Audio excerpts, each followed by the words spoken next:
भाइयों और बहनों, आप सभी को अनुग्रहकारी दयालु प्रेमी प्रभु यीशु मसीह की मधुर और समर्थी नाम में यीशु सहाय जय मसीह की। और नए साल 2026 की प्रथम सभा में नई शुरुआत करने हेतु पवित्र बाइबल वचन मनन के लिए उपस्थित सभी भाई बहनों का हार्दिक स्वागत करता हूँ। आज हम एक पुराने साल को विदा करके नए साल में प्रवेश कर रहे हैं। पीछे मुड़कर देखें तो किसी के लिए यह साल आंसुओं का रहा, किसी के लिए संघर्ष का, किसी के लिए असफलताओं का। कितने हमारे प्रियजन सनातन विश्राम के लिए प्रभु की गोद में सो गए, पर आज परमेश्वर हमें पिछले समय को भूल जाने, भविष्य की चिंता नहीं करने, पर एक नई पहचान देने के लिए आह्वान करता है। आज का प्रश्न यह नहीं कि पिछले साल क्या हुआ, आज का प्रश्न यह है नए साल में हम कौन हैं और क्या करेंगे। बाइबल कहती है यदि कोई मसीह में है तो वह नई सृष्टि है। 2 कुरिन्थियों 5:17। आज का वचन हमें बताता है कि हम व्यवस्था के बंधन से निकलकर मसीह में स्वतंत्र पुत्र और पुत्रियां बनते हैं। गलातियों के कलीसिया में एक समस्या थी। लोग मसीह पर विश्वास तो करते थे, पर बचाव के लिए फिर से व्यवस्था अर्थात कानून, नियम, कर्म पर लौटना चाहते थे। प्रेरित पौलुस स्पष्ट करता है, मनुष्य व्यवस्था के कामों से नहीं, पर यीशु मसीह पर विश्वास करने से धर्मी ठहरता है। आज भी हम नए साल में यही गलती करते हैं। हम सोचते हैं इस साल मैं ज्यादा अच्छा बनूंगा तब परमेश्वर मुझसे प्रेम करेगा, पर सच यह है परमेश्वर पहले प्रेम करता है फिर बदलता है। वचन गलातियों 3:23-24। परंतु विश्वास के आने से पहले हम व्यवस्था का अधीन बंदी थे और उस विश्वास के लिए जो प्रकट होने वाला था रोके गए थे। इस प्रकार व्यवस्था मसीह तक पहुंचाने के लिए हमारी शिक्षक हुई कि हम विश्वास से धर्मी ठहरे। प्रभु यीशु मसीह में प्रिय भाइयों और बहनों, इन 2 वचनों में पौलुस हमारे जीवन की एक बहुत गहरी सच्चाई को प्रकट करता है। मनुष्य का संघर्ष और परमेश्वर की करुणा। पौलुस प्रेरित कहता है कि विश्वास के आने से पहले हम बंदी थे। यह केवल लोहे की जंजीर नहीं थी, यह पाप की जंजीर, यह डर की जंजीर, यह दोष भाव की जंजीर थी। व्यवस्था में बताती थी क्या सही है क्या गलत है, लेकिन व्यवस्था हमें यह समझ नहीं देती थी कि हम सही को जी सकें। यह ठीक उस बच्चे के समान है जिसे नियम तो बताए जाते हैं, पर चलना सिखाने के लिए हाथ नहीं पकड़ा जाता। रोमियो 3:20 में लिखा है, व्यवस्था के कामों से कोई प्राणी उसके सामने धर्मी नहीं ठहरता। विश्वास प्रकट होने वाला था, आशा की किरण। यह वचन केवल अंधकार की बात नहीं करता, यह आशा की घोषणा भी करता है। परमेश्वर ने हमें व्यवस्था में छोड़ नहीं दिया। उसने विश्वास का द्वार खोलने की योजना बनाई। वह विश्वास कौन है? वह यीशु मसीह है। यूहन्ना 1:17 कहता है, व्यवस्था मूसा के द्वारा दी गई, पर अनुग्रह और सच्चाई यीशु मसीह के द्वारा पहुंची। व्यवस्था हमारे शिक्षक हुई। यहाँ शिक्षक शब्द बहुत भावनात्मक है। यूनानी भाषा में यह शब्द पैदागोगोस है, जो उस समय बच्चे को स्कूल तक ले जाता था, रास्ते में गिरने से बचाता था, लेकिन स्वयं शिक्षक नहीं होता था। व्यवस्था ने हमें सिखाया, तुम पापी हो, तुम असमर्थ हो, तुम्हें उद्धार की आवश्यकता है, पर व्यवस्था में बचा नहीं सकती थी। वह केवल हमें यीशु तक पहुंचा सकती थी। जैसे कोई साइन बोर्ड रास्ता दिखाता है, पर मंजिल स्वयं नहीं होता। ताकि हम विश्वास से धर्मी ठहरे, यही सुसमाचार का हृदय है। न कर्म से, न नियम से, न परंपरा से। इफिसियों 2:8-9 में यूं लिखा है, क्योंकि विश्वास के द्वारा अनुग्रह ही से तुम्हारा उद्धार हुआ है। सत्य यह है कि हमने बहुत कोशिश की, हमने बहुत नियम निभाए, फिर भी मन शांत नहीं हुआ। लेकिन जब हमने यीशु पर भरोसा किया तो आत्मा ने शांति पाई। मत्ती 11:28 कहता है, हे सब परिश्रम करने वालों और बोझ से दबे लोगों, मेरे पास आओ। प्रिय भाइयों और बहनों, यदि आज आप अपने आप को दोषी, थका हुआ या असफल महसूस करते हैं, तो यह वचन आपको बुला रहा है। नियमों से नहीं, रिश्ते से बचाव है। डर से नहीं, विश्वास से मुक्ति है।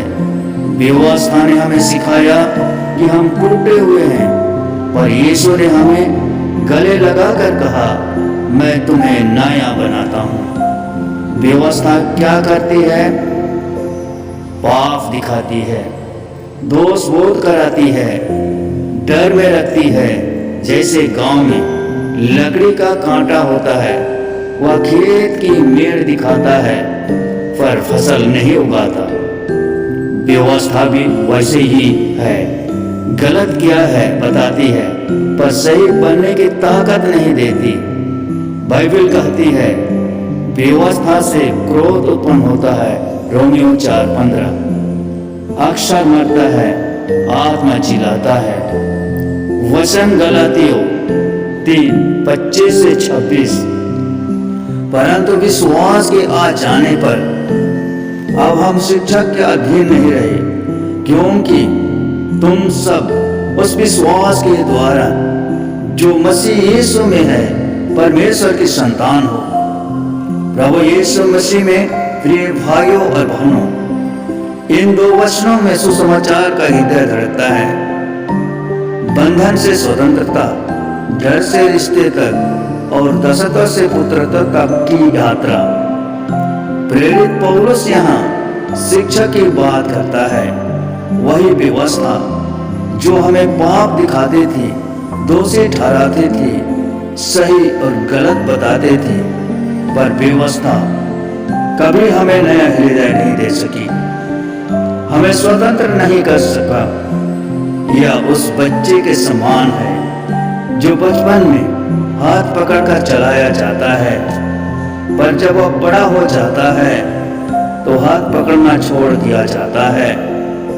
इसका अर्थ यह नहीं कि नियम बुरे हैं, पर अब रिश्ता नियमों से बड़ा हो गया है। रोमियो 8:1 में लिखा है, जो मसीह यीशु में हैं, उन पर अब दंड की आज्ञा नहीं। तुम परमेश्वर की संतान हो। यह वचन केवल धार्मिक घोषणा नहीं है, यह पहचान की घोषणा है। अब हम दास नहीं, अपराधी नहीं, तिरस्कृत नहीं, अकेला नहीं, बल्कि परमेश्वर की संतान है, उसके प्रिय पुत्र और पुत्रियां। यूहन्ना 1:12 में पवित्र वचन कहता है, जितनों ने उसे ग्रहण किया, उसने उन्हें परमेश्वर की संतान होने का अधिकार दिया। कई लोग आज भी जीते हैं डर में, भय में, अपराध बोध में, यह सोचकर कि मैं योग्य नहीं हूं। पर परमेश्वर कहता है, तू मेरा है, अर्थात हम परमेश्वर के हैं। मसीह यीशु में विश्वास के द्वारा यहाँ पौलुस फिर याद दिलाता है, यह सब विश्वास से है, प्रयास से नहीं। जैसे इफिसियों 2:8 में लिखा है, अनुग्रह से विश्वास के द्वारा तुम्हारा उद्धार हुआ है। सच्चाई यह है कि हम थक गए थे, खुद को साबित करते करते हम टूट गए थे, खुद को सही ठहराते ठहराते। पर यीशु ने कहा, तू कोशिश मत कर, मुझ पर भरोसा कर। आज हमारे लिए आत्मिक संदेश है। प्रिय भाइयों और बहनों, यदि आज आप सोचते हैं मैं पर्याप्त नहीं हूं, मैं बार बार गिर जाता हूं, परमेश्वर मुझसे नाराज होगा, तो यह वचन आपको गले लगाकर कहता है, तो नियमों से नहीं प्रेम से स्वीकार किया गया है। रोमियो 8:15 में प्रेरित पौलुस कहता है, तुमने दासत्व की आत्मा नहीं पर पालकपन की आत्मा पाई है। दास डर से काम करता है, पुत्र प्रेम से चलता है। जैसे घर में बेटा गलती करे तो पिता निकालता नहीं, समझाता है, पर बाहरी मजदूर गलती करे तो निकाल दिया जाता है। नया साल दासत्व का नहीं, पुत्रत्व का साल है। वचन गलातियों 3:27, क्योंकि तुम सब ने जो मसीह में बपतिस्मा लिया है, मसीह को पहन लिया है। प्रभु यीशु मसीह में प्रिय भाइयों और बहनों, यह वचन छोटा है पर इसका अर्थ बहुत गहरा है। यह केवल एक धार्मिक क्रिया की बात नहीं करता, यह पहचान के परिवर्तन, पुराने जीवन की विदाई और नए जीवन की शुरुआत की घोषणा करता है। जब पौलुस कहता है मसीह को पहन लिया है, तो वह कहता है आप तुम्हारी पहचान पाप नहीं, आप तुम्हारी पहचान असफलता नहीं, आप तुम्हारी पहचान अतीत नहीं, पर आप तुम्हारी पहचान मसीह यीशु में है। जैसा 2 कुरिन्थियों 5:17 में पौलुस प्रेरित कहता है, यदि कोई मसीह में है तो वह नई सृष्टि है। कई लोग आज भी पुराने कपड़ों में जी रहे हैं, अर्थात दोष के कपड़े, शर्म के कपड़े, डर के कपड़े।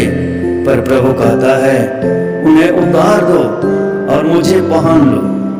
आगे वह कहता है जिसने यीशु मसीह का बपतिस्मा लिया है, मृत्यु और पुनरुत्थान में सहभागी हुआ है। बपतिस्मा केवल पानी में जाना नहीं है, यह घोषणा है कि पुराना मनुष्य मर गया, नया जीवन शुरू हुआ। रोमियो 6:3-4 बताती है, हम बपतिस्मा के द्वारा उसके साथ मृत्यु में गाड़े गए। जैसे कोई व्यक्ति पुराने फाटे कपड़े उतार कर नए कपड़े पहनता है, वैसे ही बपतिस्मा कहता है पुराना गया, नया आया। मसीह को पहनने का अर्थ है मसीह के स्वभाव को अपनाना, उसकी नम्रता, उसकी क्षमा, उसका प्रेम, उसकी पवित्रता, उसका धीरज, उसकी कृपा, उसकी सहनशीलता। जैसे कुलुस्सियों 3:12 कहती है, परमेश्वर के चुने हुओं की न्याय, करुणा, दया, नम्रता धारण करो। अब जब लोग आपको देखें तो वे केवल आपका नाम न जाने, पर वे मसीह की सुगंध महसूस करें। 2 कुरिन्थियों 2:15 कहता है, हम परमेश्वर के लिए मसीह की सुगंध है। आज हमारे लिए आत्मिक संदेश है। प्रिय भाइयों और बहनों, यदि आज भी आप अतीत के शर्म ओढ़े हुए हैं, पाप की यादों में बंधे हुए हैं, खुद को अयोग्य समझते हैं, तो यह वचन आपको बुलाता है, जो तुमने उतार दिया है उसे फिर मत पहनो। मसीह को पहन लिया है तो अब क्षमा को पहनो, प्रेम को पहनो और विश्वास को पहनो। वचन गलातियों 3:28। न यहूदी रहा, न यूनानी, न दास रहा, न स्वतंत्र, न नर रहा, न नारी, क्योंकि तुम सब मसीह यीशु में एक हो। प्रभु यीशु मसीह में प्रिय भाइयों और बहनों, यह वचन केवल एक शब्द नहीं है, यह टूटी दीवारों का गिरना, घावों का भरना और नई पहचान का जन्म है। जहां संसार बांटता है वहां मसीह जोड़ता है, जहां समाज रेखाएं खींचता है वहां क्रूस उन्हें मिटा देता है। उस समय यहूदी स्वयं को परमेश्वर का चुना हुआ और अन्य जातियों को तुच्छ समझते थे, लेकिन मसीह ने क्रूस पर कहा, सबके लिए एक ही लहू बहा है। इफिसियों 2:14 कहता है, क्योंकि वही हमारा मेल है और उसने बीच की दीवार को ढा दिया है। मसीह में कोई ऊंचा नहीं, कोई नीचा नहीं, कोई बाहरी नहीं, सामाजिक और आर्थिक बंधन टूट गए। समाज कहता है, हैसियत देखो, पद देखो, पैसा देखो, पर मसीह कहता है, मैं हृदय देखता हूं। याकूब 2:1 में लिखा है, पक्षपात मत करो। जो दास था उसे भी गरिमा मिली, जो दबाया गया था उसे आवाज मिली। कलीसिया वह स्थान है जहां गरीब और अमीर एक ही रोटी तोड़ते हैं। ना नर ना नारी। यह वचन यह नहीं कहता कि हमारी पहचान मिट जाती है, बल्कि यह कहता है कि हमारा मूल्य बराबर है। उत्पत्ति 1:27 कहता है, परमेश्वर ने मनुष्य को अपने स्वरूप में बनाया।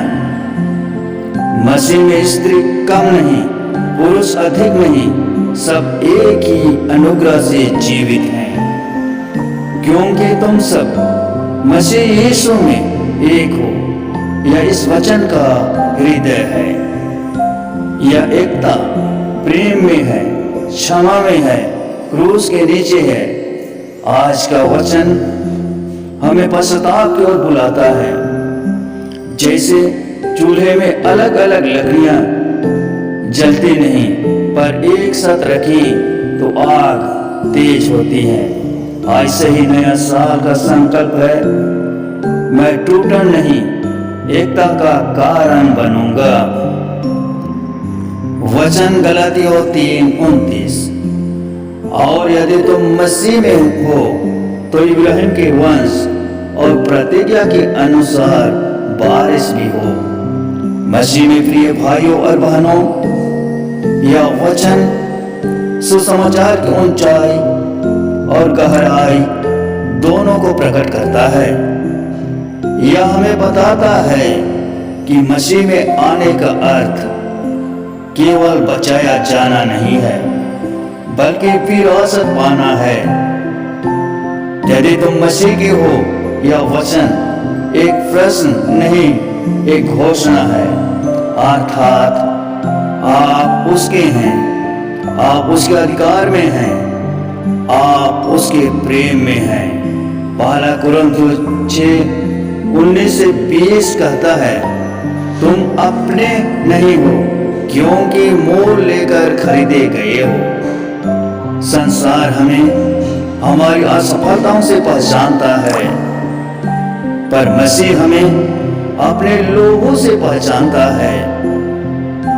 इब्राहिम के वंश। यह वचन बताता है कि इब्राहिम की प्रतिज्ञा केवल एक जाति के लिए नहीं थी। परमेश्वर ने कहा था उत्पत्ति 12:3 में, तेरे द्वारा पृथ्वी के सारे कुल आशीष पाएंगे। मसीह में जो बाहर थे वे अंदर आ गए, जो दूर थे वे परिवार बने।